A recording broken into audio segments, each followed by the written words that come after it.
Hey guys, welcome to the channel. My name is Jerry and this is the all-new 2026 Honda Prelude in New Zealand.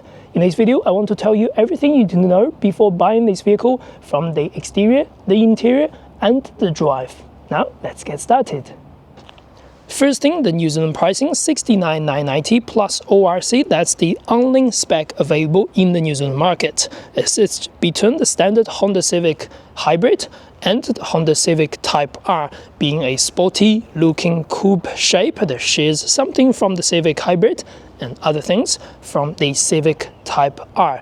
For the exterior dimensions, the vehicle is just over 4.52 meters long, with a height just under 1.4 meters and wheelbase stretched to 2.6 meters. So it's not a small car, but it's very usable and it does look great. For the exterior package, you are going to get LED tail lights and headlights over here with some chrome bars over there, and black leaf spoiler at the front with air intake just underneath.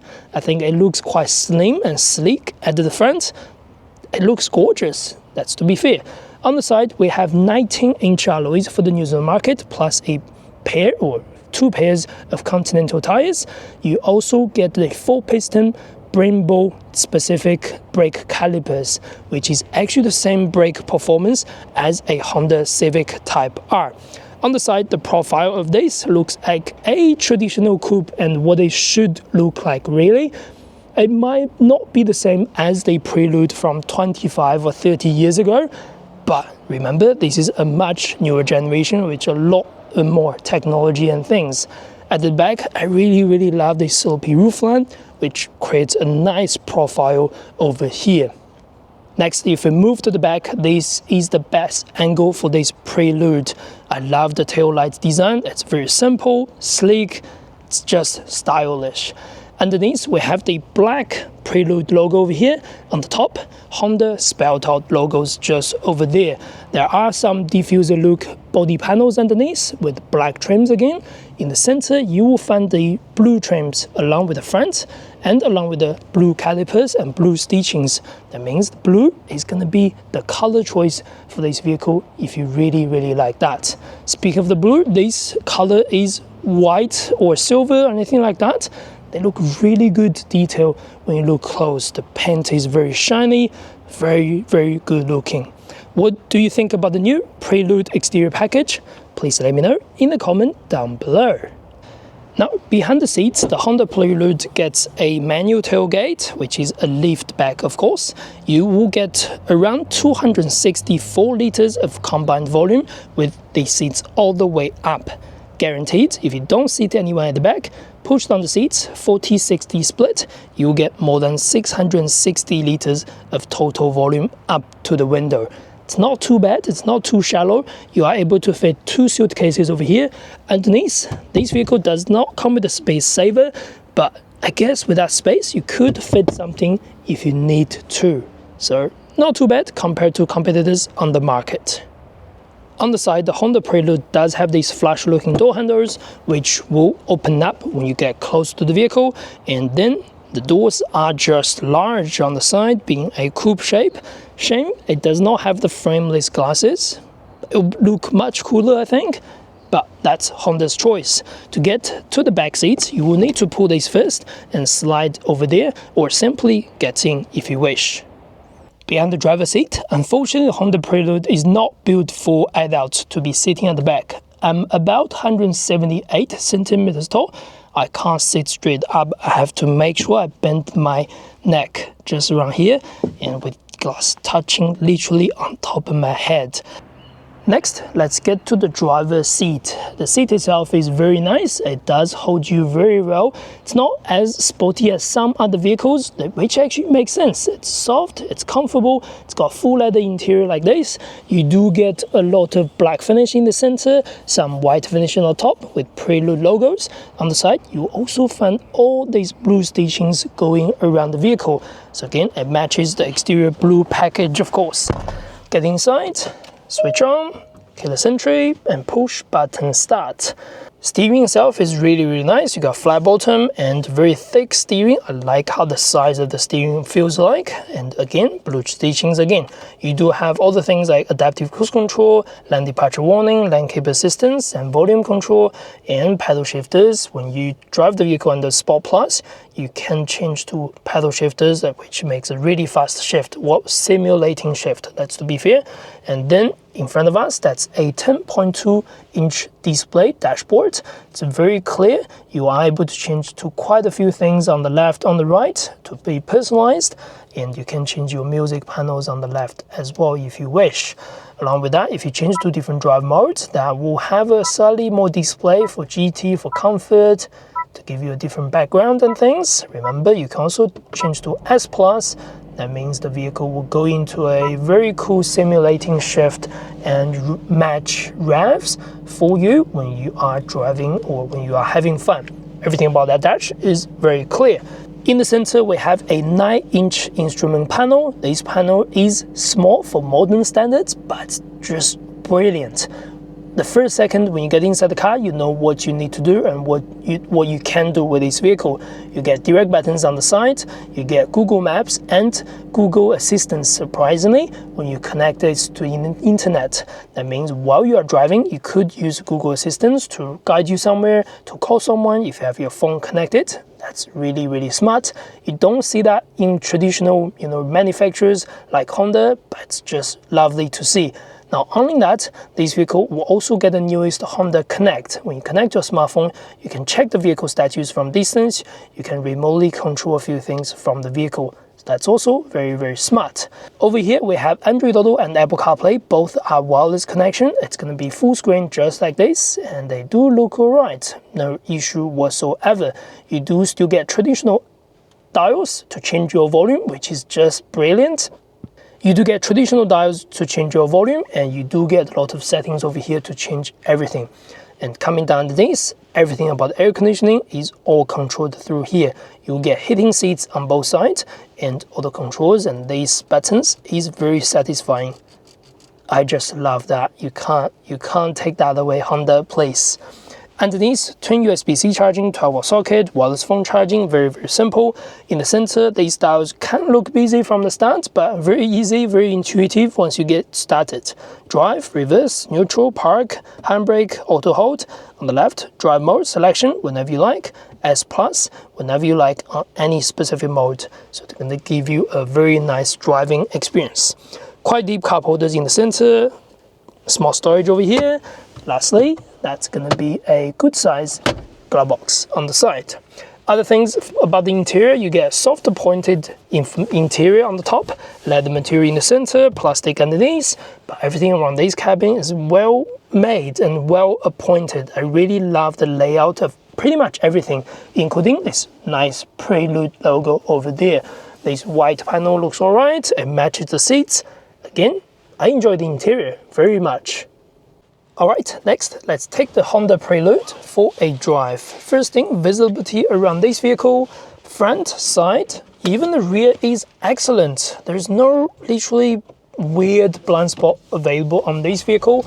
Honda has designed something through this windshield or windscreen to make the body shape still as low as possible, but you get good visibility out at the front, unlike some other low coupe vehicles that you're gonna miss quite a lot of things. Next, power and drivetrain. The Honda Prelude has pretty much the same engine like the Honda Civic Hybrid. 2-liter natural aspirated 4-cylinder petrol motor at the front, along with an EV motor, which is hybrid, non-plug-in. Honda call it eHEV. In terms of driving, the engine produces 104 kilowatts of power, 182 Newton meters of torque. The EV motor produces 135 kilowatts of power, 315 Newton meters of torque. Along with that, Honda called this vehicle's transmission as an eCVT transmission. Technically, it doesn't really have any gear change, but when we go through the driving mode, you'll be able to see.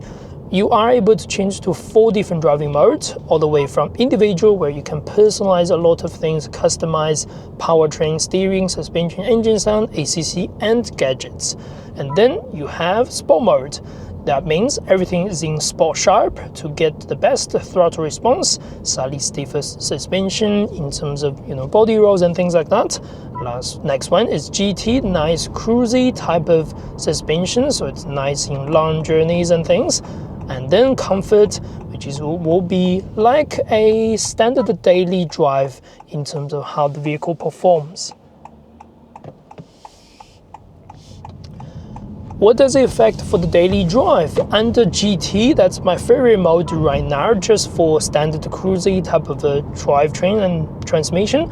The pedal response is still very nice, very linear, and the steering handling is as sharp as you can imagine for a small car like this. Lastly, whenever you change to different mode, you can also enable this S+. The S Plus specifically is tuned for the most fun driving part, that you get a simulation on the gear change, although the car does not have any real change, and then you get artificial noise for your gear, revs and things like that. When you go lower ratio, it will also show that to you as well. So those are really cool, small details that you can do with this particular drivetrain, and also the drive performance type of the car. Well, in terms of power delivery, it's smooth. It can't be super fast, but it is fast enough for a daily drive. The major thing about this car is going to be the handling characteristics on this vehicle. It's excellent. We are going to go to a Sport Plus around this area into the S Plus and Sport mode. See how this goes. Let's give it a go. 1, 2, 3.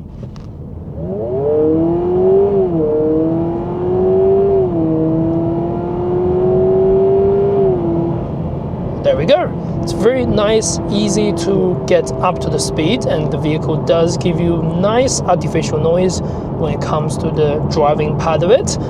It's nice acceleration, but guaranteed it's not as fast as some other crazy performance turbocharged or EV charged vehicles these days, but it's good, it's linear, it's smooth, gets up to speed easily. Now, while we're driving on the motorway, let's quickly talk about what Honda did to this vehicle to differentiate itself from the standard Honda Civic Hybrid. First, you get the widened track between two wheels, so that means the vehicle gets somehow a much lower gravity to have it stick on the ground when you are turning left and right at tight corners and things. Next, the vehicle has a very similar suspension setup to the Civic Type R at the front. You get dual axis struts. That means, again, it will reduce your body rolls and things, especially for front-wheel drive vehicle. It's going to help balance the turning and track performance. Next, you will have the Brembo 4-piston calipers all around the vehicle. That means your brake performance is just going to be as good as the Honda Civic Type R to the extreme level. And lastly, the rear suspension on this is the multi-link independent suspension. It still can get you a very nice balance for the rear independent suspension. At the same time, it's going to be very comfy, cruisy to drive on the road. Even right now, we are driving under sport mode. The vehicle feels very balanced, nice and easy, chill balance. It's a very cool GT type of vehicle instead of super performance like a very harsh, Toyota 86 or Toyota GR Corolla Yaris sort of thing. So it's nice, balanced overall.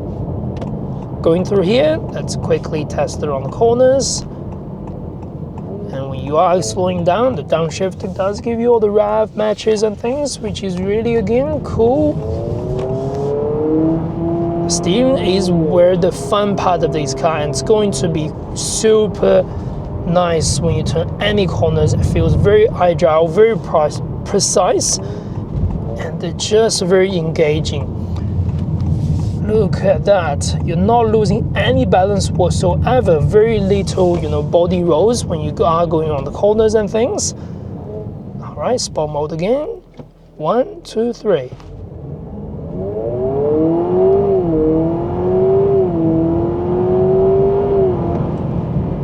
excellent for acceleration. The transmission shifts well. The simulating transmission shifts feels very nice, very easy. You are able to use paddle shifters and they shift very fast, by the way, with how they simulate in the transmission. And the pickup is just as smooth as you wish. It's pretty easy to drive and it's nice. It handles right at any corners. The only complaint on the motorway is probably just it gets a bit more road noise than I wish to, but guaranteed, being such a small vehicle, you're going to get that with how suspension and things works. I will take that, and I have no problem with the overall performance out of it. Let's go back to the GT mode, and as soon as you can feel, it's be softer suspension. And forgot to mention the suspension setup. It's got an adaptive suspension system, so the vehicle will change its suspension settings and things when you change to different drive modes. It just is a joy to drive. This is also one of the most sensible sports car, semi-sports car for a daily drive. You're never gonna complain about how it drives if you are stuck in traffic. It's got all the safety gadgets and things. At the same time, it does give you so much fun when you go around the corners like this. Just look at that, it's so precise. It's just well made. Alright, that's the drive part from the Honda Prelude. Alright, that's it. What are your thoughts about the all-new 2026 Honda Prelude? Please let me know in the comment down below. If you find my video helpful, the best way to support the channel is to subscribe, like. Thanks for watching, I'll see you next video.